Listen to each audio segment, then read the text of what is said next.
네, 안녕하세요. 우리 이번에는요, 우리가 GIS를 이용해서 분석하는 것도 되게 쉽다.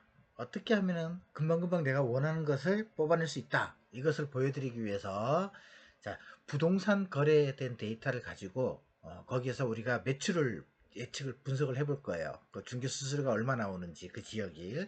자, 이거를 해서, 그래서 실제로 중개업을 창업을 할 수 있는 공간들을 우리가 선택할 때 분석하는 방법을 한번 보도록 하겠습니다. 자, 분석 방법은요, 우리가 QGIS에서 보관이라는 항목에서 커널 밀도 분석이라는 게 있어요. 이 커널 밀도 분석은요, 무작위로 분포되어 있는 데이터에서, 예, 처음에 우리가 가장 중심이 되는 위치 높은 값에서 가장 낮은 값의 저 끝에, 끝에 자리까지의 공간에 빈자리가 만들어져요. 이 빈자리를 커널 밀도 저기 계산 방식, 즉 거리 조락 현상으로 방법으로 그 빈자리의 데이터를 채워주면서 분석하는 방법입니다. 이 두 가지 방법이 있는데 또 하나는요.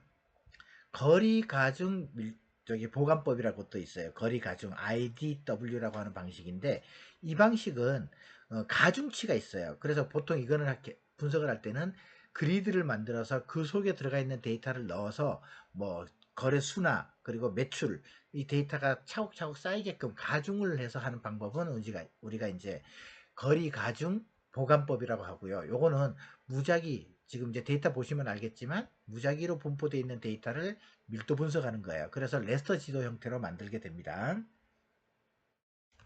자, 대상은 서울시 데이터를 가지고 그 중에서 관악구 주거용 부동산이 어디가 많이 거래가 이루어지는지를 분석을 할 겁니다. 거래 기간은 2023년 1년치 가지고 하고요. 데이터 출처는 국토교통부의 실거래 데이터 요걸 갖고 했고 35,470건의 물건 중 관악구만 가지고 했습니다.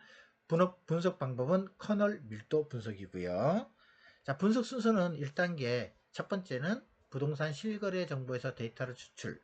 두 번째는 매매, 전세, 월세. 자, 이걸 환산해서 또 중개 수수료를 계산을 했습니다. 자, 여기까지는 제가 미리 했습니다. 자, 3단계는 이 추출된 데이터를 가지고 커널 밀도 분석을 하고 4단계는 이걸 이용을 해서 등고선 지도 만들 거예요. 그래서 5단계에는 중개사무소를 그 위에 올려서 어디가 많이 중개사무소가 분포되어 있는지 이렇게 해서 해보도록 하겠습니다.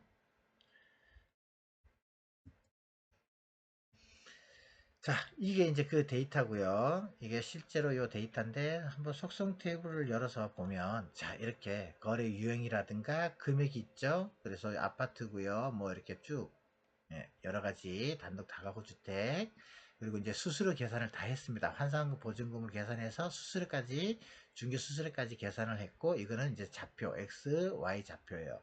자, 이걸 가지고 이제 하는데 자, 여기 공간 처리 툴박스에 보면 보관이라고 있어요. 이 보관에서 이렇게 커널 밀도 추정 열지도 만드는 거 있죠. 자, 요걸 이용을 하겠습니다. 자, 탐색 반경은 관악구 실거래 데이터 위치 정보고 탐색 반경은 미터로 해서 500m 정도 하고요. 픽셀 크기는 한 100m? 100? 100? 한 50으로 할까요? 50으로 조금 늦어질 수 있겠는데 자, 이 상태에서 여기에 아무것도 지정을 안 하면 이 거리값 갖고 합니다. 이 개수 가격으로 하는 게 아니라 개수로 해요. 그래서 지정을 안 하고 개수로 해서 실행을 해볼게요. 저장을 안 하고 실행. 자, 금방 되네요. 자, 50m 단위로 딱 했습니다. 자, 자, 그러면 여기 보니까 제일 많이 거래가 이루어지는 이 흰색 부분이 3,000개예요. 그리고 나머지는 뭐 0점, 그러니까 이거 뒤에 부분은 이제 의미 없는 부분들, 검은색으로 나왔죠. 자, 이걸 이렇게 속성을 눌러서 이렇게 유사 색상 요거 자동으로 나오죠. 그냥 적용하면 됩니다. 자, 그랬더니 어디가 제일 많이 되는지 강조하고 있죠. 자, 이걸 이제 등고선지도 만들 거예요. 그래서 레스터에서 추출 등고선 생성 아주 쉽죠. 간격을 한 500, 요 숫자를 머릿속에서 랜덤 해보는 거예요. 그럼 5, 6에 30이니까 3,000개 되니까 한 6개 선, 7개 선 나오겠네요. 자, 요걸 하는데 여기에서는 이 파일 이름을 지정을 해줘야 돼요. 나머지는 저기 디폴트 값 그대로 유지하고 등고선을 파일로 저장을 바탕화면에다가 제가 테스트라고 할게요. 제가 맨날 테스트하는 데가 있거든요. 그래서 테스트, 여기서 부동산 거래라고 하고, 그래서 네, 여기다가 관악구 등고선이라고 할게요. 관악구 등고선. 그래서 저장, 실행. 자, 그러면 보세요. 등고선이 만들어졌잖아요. 이렇게. 네, 조금 눈에 띄게 흰색으로 조금 크게 해볼게요.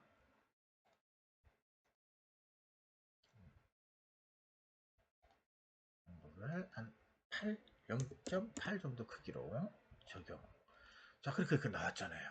자, 이렇게 나와가지고 만약에 여러분들이 요거에서 요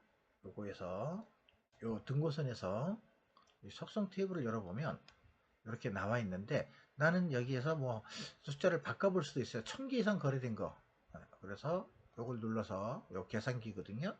필드와 값, 여기에 이 일부에서 이렇게 해서 1000개 이상 거래된 거. 그래서 객지 선택하면은 닫기 보면은요, 여기 노란색으로 바뀌었죠. 여기가 지금 1000건 이상 발생되는 곳들입니다. 요 지역이. 그래서 여기다가 이제 부동산 사무실을 올려볼까요? 이렇게 위에다가 이렇게. 부동산 사무실도 여기로 집중돼서 모여 있는 것도 있고요. 여기도 모여 있고 이렇게. 그리고 나머지 이렇게 분산되어 있죠. 예. 이렇게 해서 우리가 내가 만약에 중개업이 들어간다 그러면 여기 어디인가에 뭐 새로운 중개업 내가 예정을 한다 그랬을 때 여기 있는 사람들하고 여기 좀 확대해 볼까요? 여기 있는 부동산 사무실들하고 어떻게 경쟁을 할 것인지, 여기를 조금 더 투명하게 주면, 투명도를 좀 주면은요, 여기 투명도 한 50% 정도, 뒤도 보면서, 이 지도도 보면서 여기 위에, 여기 이쪽 일대에서 거래가 많이 이루어지네요. 여기. 예. 그래서 이제 여기에 따라서 이제 길을 또 체크를 해볼 수가 있겠죠. 여기 길, 어느 길에서 내가 동선을 확인하면서 이렇게, 어느 길에서 내가 버스 정류장과 지하철이 있을 때 어느 위치에서 내가 영업을 해야 될지, 이쪽 방향도 마찬가지잖아요. 이쪽 방향도 거래가 아예 없는 건 아니잖아요. 이렇게, 그죠? 이렇게 보면 이렇게 퍼져 있잖아요.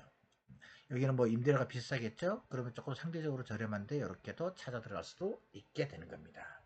예. 자, 이런 분석들이 쉽게 그렇게 어려운 부분이 아니죠? 얼마든지 해볼 수가 있을 겁니다. 자, 이렇게 해서 우리가 커널 밀도 분석을 해서 등고선 지도 만들어서 거기에 중개사무소가 어디 위치로 찾아 들어가야 되는지, 나중에 또 이 부분에서 내가 중개사무소에서 500m 범위에서 매출도 한번 뽑아보는 것도 한번 해보도록 하겠습니다. 수고들 하셨습니다.